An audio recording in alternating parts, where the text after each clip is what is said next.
नमस्कार दोस्तों, आप सभी का स्वागत है मेरे YouTube channel Nap Astro by Prashant Pandit में। जैसा कि अपन ये सीरीज चला रहे हैं नैप एस्ट्रो की, न्यूमरोलॉजी, एस्ट्रोलॉजी और पामेस्ट्री। अपन वीडियो में तकरीबन बेसिक कंप्लीट कर चुके हैं इन तीनों का।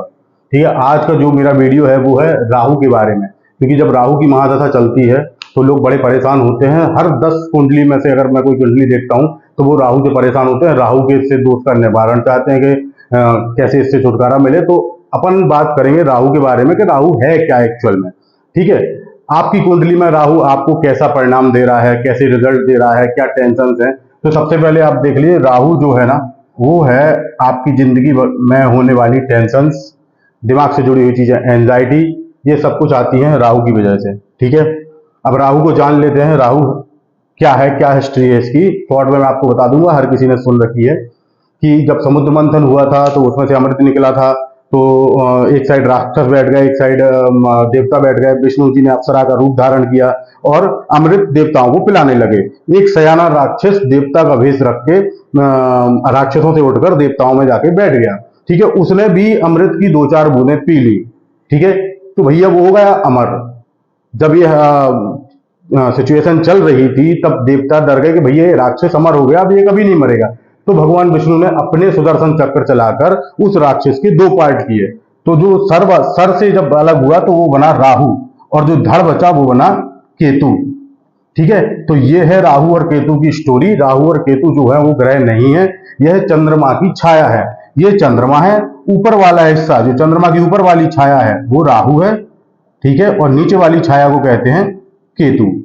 ठीक है, ये सिंपल सा लॉजिक है राहु और केतु में। अब राहु करता क्या है मैं आपको बता दूं।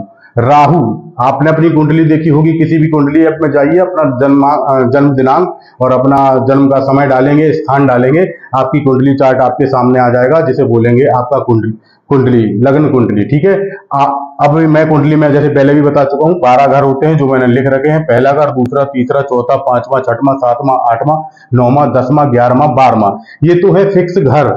अब राशियां कोई भी हो सकती हैं। ठीक है, घर लिखे नहीं आते, राशियां लिखी आती हैं कुंडली में।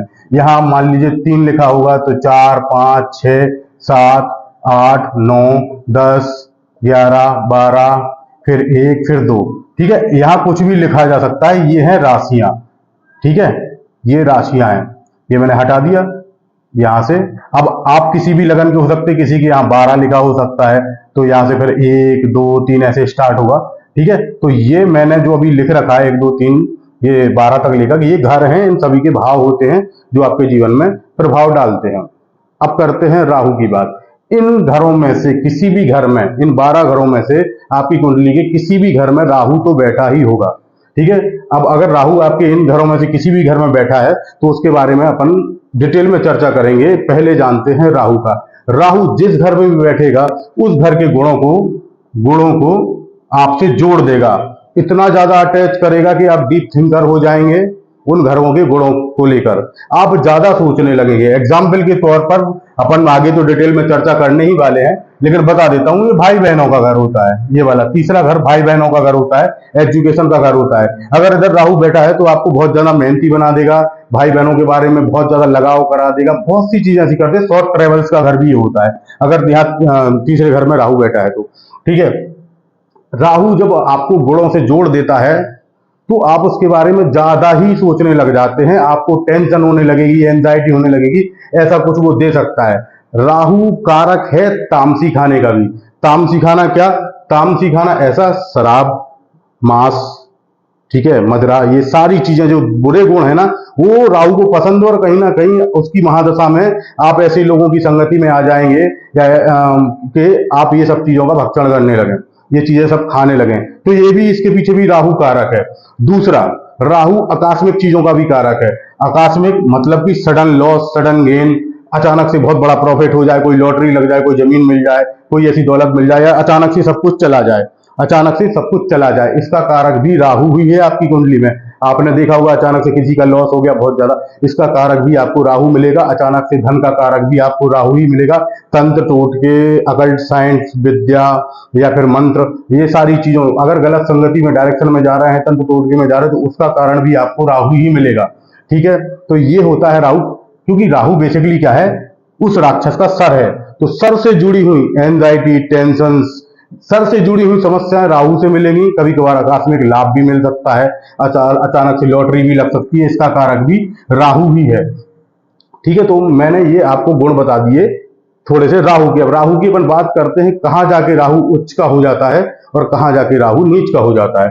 राहु उच्च का होता है मिथुन राशि में, मतलब कि जो तीसरे नंबर की मिथुन राशि, मेष वृषभ तीसरे नंबर की जो राशि है ना, मिथुन राशि में जाकर ये उच्च का हो जाता है। और धनु राशि 9वें नंबर की राशि है, धनु 9वें नंबर की राशि में जाकर ये नीच का हो जाता है।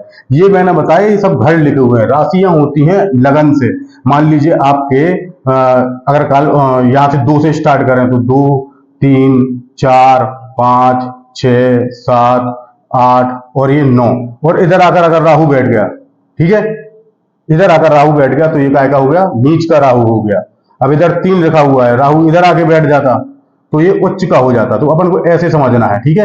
अपन एक एक घर की चर्चा करेंगे, आपको समझ में आ जाएगा कौन से घर में आपका राहु बैठा है, उच्च का है, नीच का है, आपको क्या टेंशन दे रहा है, क्या आकस्मिक लाभ दे रहा है, क्या आकस्मिक आपको लॉस हुआ है, कौन सी संगत में आपको डाल रहा है आपको। क्योंकि राहु को जैसे मैंने बताया, तामसी खाना बहुत ऐसा लगता है कि वो लोगों को अंदर से लगता है मैं मांस खाऊं या शराब पीऊं, ऐसी उल्टी सीधी चीजों के लिए राहु को माना गया है।